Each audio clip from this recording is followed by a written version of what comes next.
اور اسی طرح رہے گی۔ اچھا یہاں میں روک کر ڈاکٹر صاحب اگر کسی کی دلچسپی ہو کہ لوح محفوظ پر کون سی ترتیب سے ہے تو جی جی، لوح محفوظ پر اسی ترتیب سے ہے، یہ ترتیب یہی تلاوت؟ ترتیب تلاوت۔ اچھا جی ہاں، ٹھیک اور ہوتا یہ تھا کہ اسی ترتیب سے اللہ تعالیٰ نے لیلۃ القدر میں یہ لوح محفوظ پر نازل فرمایا، ٹھیک ہے، اور لوح محفوظ میں ایک باقاعدہ ایک مقام ہے جسے بیت العزت کہا جاتا ہے، اس بیت العزت کے اندر اس قرآن کریم کو نازل کیا گیا۔ جی ہاں، اللہ تعالیٰ جبریل امین کو حکم دیتے تھے کہ لوح محفوظ میں موجود قرآن کریم کی فلاں آیت سے فلاں آیت تک اس وقت لے جاؤ، رسول اللہ صلی اللہ علیہ وسلم پر نازل کر دو۔ ٹھیک ہے، جبریل امین وہ نازل کرتے تھے، اور نازل کرنے کے بعد بتا دیتے تھے رسول اللہ صلی اللہ علیہ وسلم کو کہ یہ فلاں سورت کی آیات ہیں، فلاں آیات سے پہلے آئیں گی اور فلاں آیت کے بعد آئیں گی۔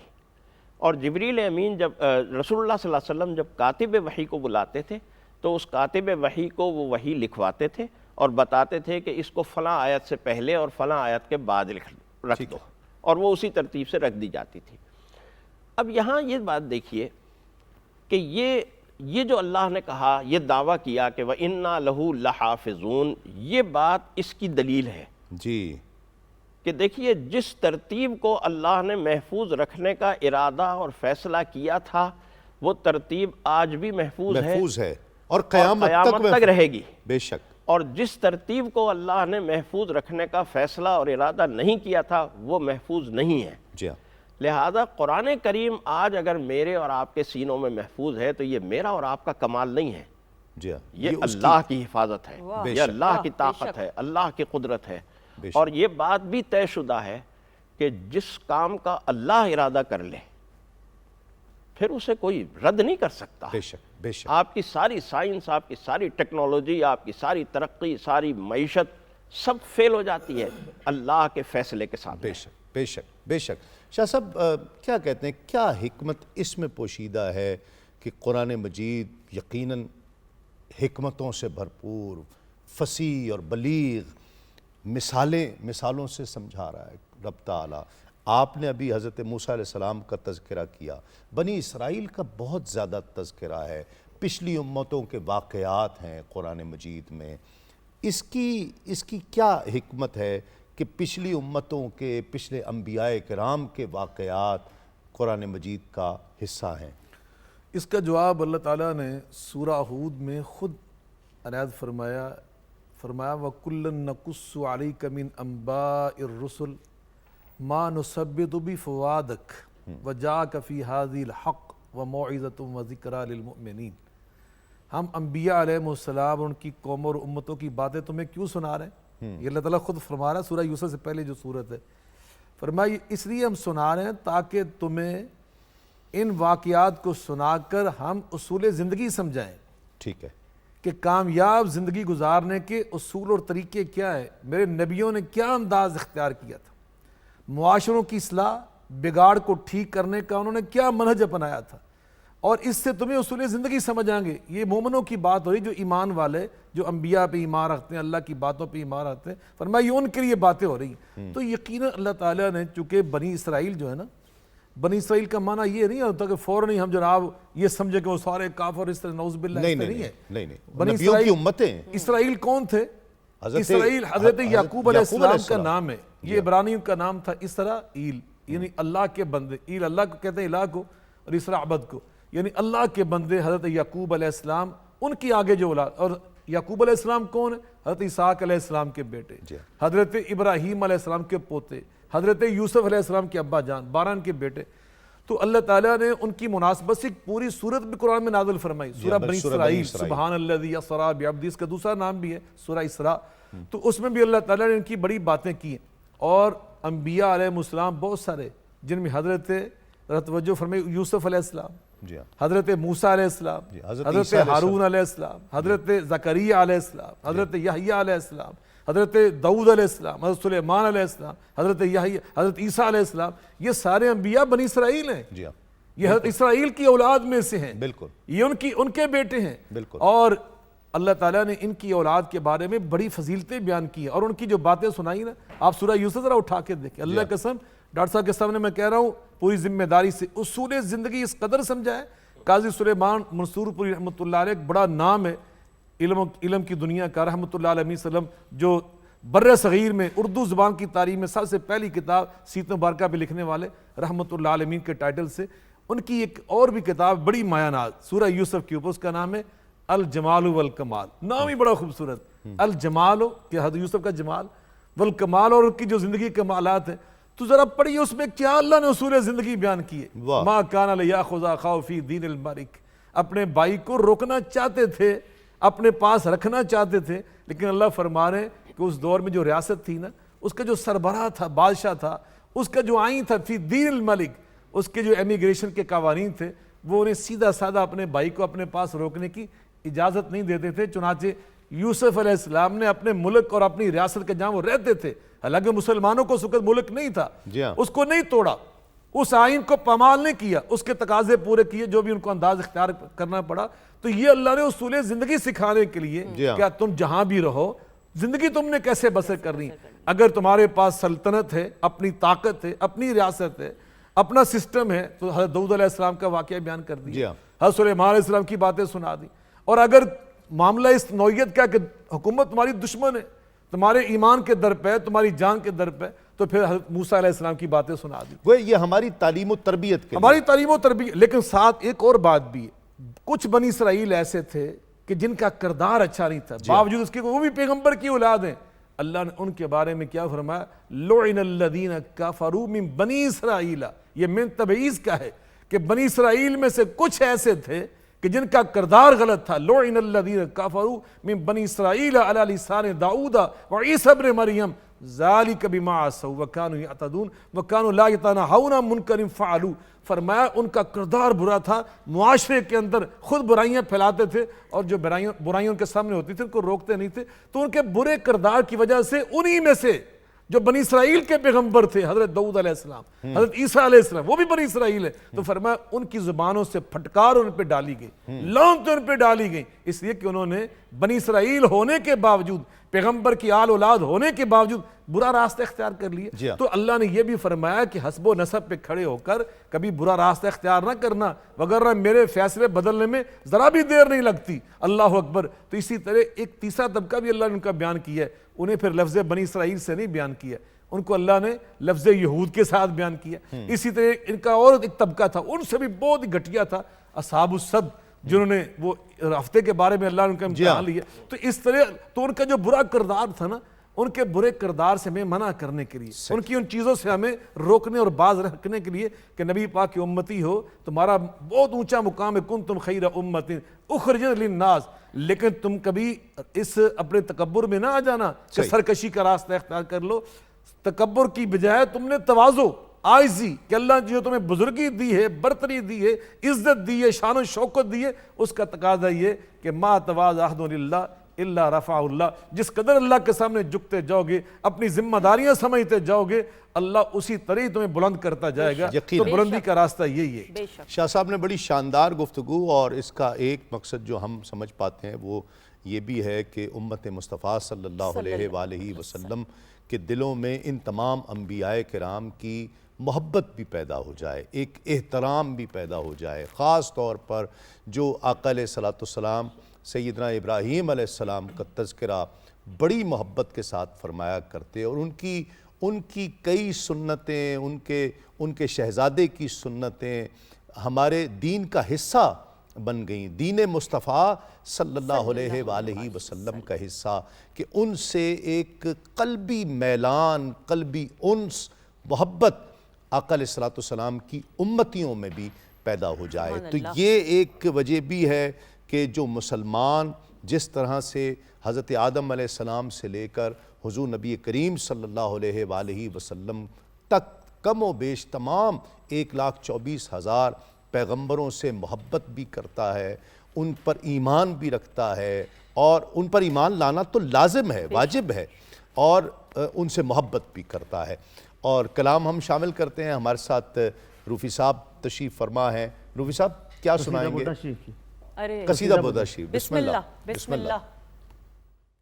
مولاي صل وسلم دائما ابدا على حبيبك خير الخلق كلهم مولاي صل وسلم دائما أبدا على حبيبك خير الخلق كلهم محمد سيد الكونين والثقلين محمد سيد الكونين والثقلين والفريقين من عرب وبالأعجم مولاي صل وسلم دائما أبدا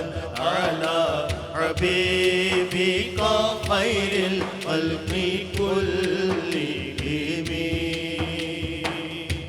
نہ کوئی آپ سا ہوگا نہ کوئی آپ جیسا ہے نہ کوئی آپ سا ہوگا نہ کوئی آپ جیسا ہے کوئی یوسف سے پوچھے مصطفیٰ کا حسن کیسا ہے کوئی یوسف سے پوچھے مصطفیٰ کا حسن کیسا ہے زمین و آسماں میں کوئی بھی مثال ہی نہیں مولاي صل وسلم دائما أبدا على حبيبك خير الخلق كلهم هو الحبيب الذي ترجى شفاعته هو الحبيب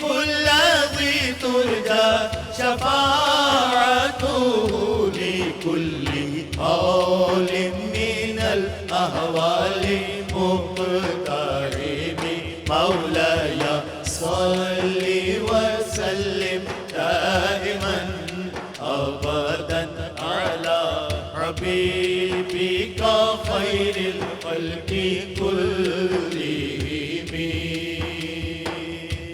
درود پر سلام پر یہی کہنا خدا کا ہے درود پر سلام پر یہی کہنا خدا کا ہے خدا کے بعد جو ہے مرتبہ صلی اللہ کا ہے خدا کے بعد جو ہے مرتبہ صلی اللہ کا ہے حدیث پاک کہلائی جو باتیں آپ نے کہی مولاي صل وسلم دائما أبدا على حبيبك خير الخلق كلهم دعا إلى الله فالمستمسكون به دعا إلى الله فالمستمسكون به مستمسكون بحبل غير منفصم مولاي صل وسلم دائما أبدا على حبيبك خير الخلق كلهم مولاي صل وسلم دائما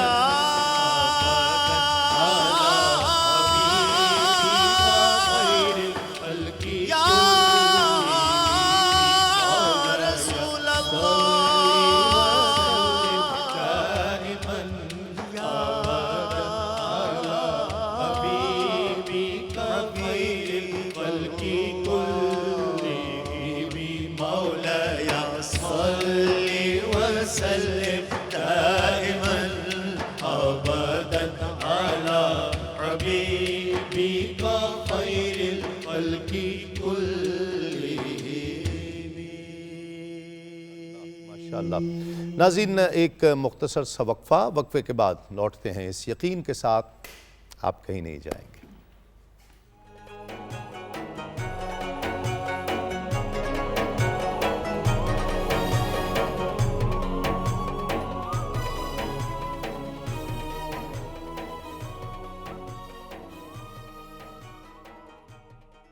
جی خواتین و حضرات، ہم آپ کو خوش آمدید کہتے ہیں اس لائیو نشریات میں جو Pakistan television network Lahore centre سے آپ براہ راست دیکھ رہے ہیں۔ ہمارے معزز مہمان ہمارے ساتھ موجود ہیں اور آج کا عنوان، آج کا موضوع جس کے حوالے سے ہمیں بالخصوص اگر میں اپنی بات کروں تو بہت کچھ سیکھنے کو مل رہا ہے، شہر قرآن۔ اور آپ یہ دیکھیے تسلیم صاحب کہ ہم اس مہینے کی جب بات کرتے ہیں، ماہ مبارک کی بات کریں، رمضان کی برکتوں کی اور رحمتوں کی اور نعمتوں کی بات کریں، تو میں سمجھتی ہوں کہ سب سے بڑی جو تحفہ ہے یا سب سے بڑی اہمیت اور فضیلت اس مہینے کی قرآن مجید اس مہینے میں نازل ہوا۔ قرآن مجید خود اس کی طرف نشاندہی فرما رہا ہے کہ یہ اس کی عزت، اس کا وقار، اس کا اعزاز ماہ رمضان کا وہ قرآن مجید ہے۔ اور قرآن مجید ایک ایسا، اس پر بات کی جائے اور استفادہ علماء کرام اسکالر سے کیا جائے تو 2 گھنٹے کا پروگرام تو کیا، اگر ہم ساری زندگی بھی قرآن مجید پر گفتگو کریں اور استفادہ کرنے کی کوشش کریں تو یہ ممکن نہیں ہے کہ ہم بات کر پائیں۔ لیکن یہ دلچسپی کی بات ہے، ڈاکٹر صاحب، قرآن مجید کہتا ہے کہ اس کتاب میں ہر خشک و تر کا ذکر ہے، ہر شے کا تذکر ہے۔ ایک پڑھنے والا اس کو کیوں نہیں سمجھ پاتا؟ میں اگر چاہوں کہ میں جو ذکر ڈھونڈنا چاہ رہا ہوں یا میں جو چیز اس سے اخذ کرنا چاہ رہا ہوں، ایک عام آدمی وہ نہیں کرتا۔ ہم تو ایک چھوٹے سے مسئلے کے لیے ایک عالم کے، ایک مفتی کے ہم محتاج ہیں کہ ہم اس سے پوچھیں کہ یہ قرآن مجید کیا کہہ رہا ہے۔ کیسے اس کو آپ اس کا ربط کیسے ہے؟ دیکھیے، بات یہ ہے کہ قرآن مجید کے کچھ تقاضے ہیں۔ یعنی آپ ذرا سوچیں کہ قرآن مجید نازل ہوا اور ہر مرتبہ جب وحی نازل ہوتی تھی تو رسول اللہ صلی اللہ علیہ وسلم کے اوپر شدید قسم کی کیفیت طاری ہو جاتی، اللہ اکبر، آپ کی پیشانی عرقآلود ہو جاتی تھی۔ اور ایک صحابی بیان کرتے ہیں کہ میں ایک دن رسول اللہ صلی اللہ علیہ وسلم کے بالکل ساتھ بیٹھا ہوا تھا اور میرا گھٹنا رسول اللہ صلی اللہ علیہ وسلم کی ٹانگ کے نیچے کو آیا ہوا تھا، ایسے بیٹھے تھے مجلس میں۔ اس دوران وحی کا نزول شروع ہو گیا تو مجھے یوں لگا کہ میرا گھٹنا چکنا چور ہو جائے گا رسول اللہ صلی اللہ علیہ وسلم۔ یہ اتنا انا سنلقی علیک قولا ثقیلا کہ ایک بڑا بھاری قول ہم آپ کے اوپر نازل کر رہے ہیں۔ پھر اس کی حفاظت اور پھر اس کی اشاعت، کتنی تکلیفیں اٹھائیں رسول اللہ صلی اللہ علیہ وسلم نے، کتنی تکلیفیں اٹھائیں صحابہ کرام رضوان اللہ علیہم مجمعین نے، اور اس کے بعد ہمارے تابعین نے، فقہاء نے، اولیاء نے، محدثین نے۔ کیا صرف اس لیے کہ ہم اپنے گھر میں ایک اونچا سا طاق بنائیں اور قرآن کریم اس میں رکھ دیں، ایک خوبصورت سا جزدان سی کے اس کے اندر لپیٹ کے اور رکھ دیں، روزانہ صبح کو صفائی کرتے ہوئے اسے اٹھائیں، اس کی گرد جھاڑ دیں، چومیں اور واپس وہیں رکھ دیں؟ یا اگر کوئی ہمارا عزیز رشتہ دار جان کنی کی کیفیت میں ہے تو اس کے سرانے کھڑے ہو کے یاسین پڑھ کے اسے ماریں؟ قرآن مارنے کے لیے نہیں آیا، قرآن زندگی دینے کے لیے آیا ہے۔ یا ایک اور ہمارے ہاں ایک رسم ہے، میں اکثر اس کا ذکر کیا کرتا ہوں کہ ایک کمبینیشن ہے، مجھے آج تک سمجھ نہیں آیا، کہ جب ہماری بچی رخصت ہو رہی ہوتی ہے تو ویڈیو کیمرے کی لائٹ ہوتی ہے اور قرآن کا سایہ ہوتا ہے۔ یہ کمبینیشن مجھے آج تک سمجھ نہیں آیا۔ قرآن کریم کا کچھ تقاضے ہیں۔ سب سے پہلا تقاضا تو یہ ہے کہ اسے پڑھا جائے، ٹھیک ہے نا؟ اور پڑھنے کا مطلب یہ نہیں کہ صرف اس کی تلاوت ہو جائے، سمجھ کر پڑھیں، سمجھ کر ترجمے کے ساتھ پڑھیں۔ سمجھنے کے بعد اس کا یعنی پہلا تقاضا تلاوت، دوسرا تقاضا اس کو سمجھنا، تیسرا تقاضا اس پر عمل کرنا، اور چوتھا تقاضا ہے اس کے پیغام کو عام کرنا۔ ٹھیک ہے۔ خیرکم من تعلم القرآن وعلمہ، رسول اللہ صلی اللہ علیہ وسلم ارشاد فرماتے ہیں کہ تم میں سے بہترین لوگ وہ ہیں جو قرآن کریم سیکھیں اور پھر دوسروں کو سکھائیں۔ یعنی صرف سیکھنا کافی نہیں ہے، دوسروں کو بھی سکھائیں اور اس کے پیغام کو عام کریں۔ یہ تقاضے ہم بھول گئے، ٹھیک ہے، ہم نے ان تقاضوں کو فراموش کر دیا، اور قرآن کریم سے جو ہمارا تعلق اور ہمارا رشتہ ہے وہ نہایت کمزور ہو گیا۔ آج اگر آپ قرآن کریم سے متعلق معلومات لوگوں سے پوچھیں، لوگوں کو پتہ ہی نہیں ہوتا۔ قرآن کریم، میری بڑی بہن کہیں جا رہی تھی سفر میں تو ایک خاتون ان سے کہنے لگی کہ میں تو کئی مرتبہ سورہ بقرہ پڑھ لیتی ہوں ایک دن میں. تو انہوں نے کہا اچھا کتنی دیر لگتی ہے آپ کو سورہ بقرہ پڑھنے میں؟ کہنے لگی کہ 4 سے 5 منٹ. اچھا ہاں انہوں نے کہا 4 سے 5 منٹ کیسے؟ سورہ بقرہ 2.5 سپاروں کی سورت ہے. آپ کو پتہ بھی ہے سورہ بقرہ کون سی سورہ؟ ہاں مجھے پتہ ہے، جو پہلے صفحے پہ ہوتی ہے الف لام میم سے شروع ہوتی ہے وہ سورہ بقرہ ہے. میں نے کہا تو کہاں تک پڑھتی ہیں آپ؟ کہنے مفلحون تک، بس وہی سورہ بقرہ ہے. تو یہ ہماری معلومات کا اور ہمارے تعلق کا حال ہے اس قرآن کریم سے. ٹھیک. ہمارا تعلق اس قرآن کریم سے بہت کمزور ہو گیا، اور ہمیں بدقسمتی سے ہمیں اس تعلق کو مضبوط کرنا ہے. اور یہ جو رمضان المبارک کا مہینہ ہے، میں اکثر کسی چینل پر جب رمضان کے حوالے سے یہ گفتگو ہوتی ہے تو یہ بات کہتا ہوں کہ ہر رمضان ہم یہ عہد و پیمان کریں اور اللہ سے وعدہ کریں کہ اے اللہ ہم اس قرآن سے اپنے رشتے کو مضبوط کریں گے، بے شک، اور اس قرآن سے اپنے تعلق کو مضبوط کریں گے. اور وہ تعلق کیسے مضبوط ہوگا؟ میں اکثر 2 تفسیریں سجیسٹ کرتا ہوں کہ یہ 2 تفسیریں پڑھیں آپ. ان 2 تفسیروں کو پڑھ کر آپ کے ذہن میں، آپ کے جسم میں، آپ کے دل میں، آپ کے روئے روئے میں قرآن جائے گا انشاءاللہ تعالی. اور وہ 2 تفسیریں کون سی ہیں؟ ایک پیر کرم شاہ صاحب کی ضیاء القرآن اور ایک مفتی شفیع صاحب کی معارف القرآن. یہ 2 تفسیریں میں سمجھتا ہوں کہ ہر پاکستانی کو، ہر اردو بولنے سمجھنے والے کو ضرور پڑھنی چاہیے. پیر کرم شاہ صاحب کی تو زبان بہت کیا خوبصورت کہنے، زبان، بہت ادب اور بیان اور اشعار، برمحل اشعار اور برمحل، اتنی خوبصورت گفتگو ہے کہ بندہ بالکل اس میں مگن ہوتا چلا جاتا ہے. مفتی شفیع صاحب رحمۃ اللہ علیہ جب بیان کرتے ہیں مسائل کو، اتنے خوبصورت انداز سے مسائل کو بیان کرتے ہیں کہ بندہ ان مسائل کے اندر بالکل گم ہوتا چلا جاتا ہے اور یوں سمجھتا ہے اور یوں لگتا ہے کہ جیسے قرآن اس پر نازل ہو رہا ہے. تو ہمیں قرآن کریم سے اپنے رشتے کو، اپنے تعلق کو مضبوط کرنا ہوگا اور اسے سمجھنا ہوگا، سمجھ کر اسے عمل کرنا ہوگا اس پر، اور عمل کرنے کے بعد پھر اس کے پیغام کو عام کرنا ہوگا. یہ ہمیں ضروری بات. ڈاکٹر صاحب نے بھی بتایا پڑھنے والے کو ضرورت ہے کہ تفسیر پڑھے، بلکہ ڈاکٹر صاحب نے تو مہربانی کی اور تفاسیر کے نام بھی بتا دیے کہ یہ پڑھ لے اپنے اپنے طور پر. ہو سکتا ہے آپ ہوں یا کوئی اور عالم ہو تو وہ اور تفاسیر کا ذکر بھی کرے کہ میری نظر میں یہ زیادہ بہتر میری.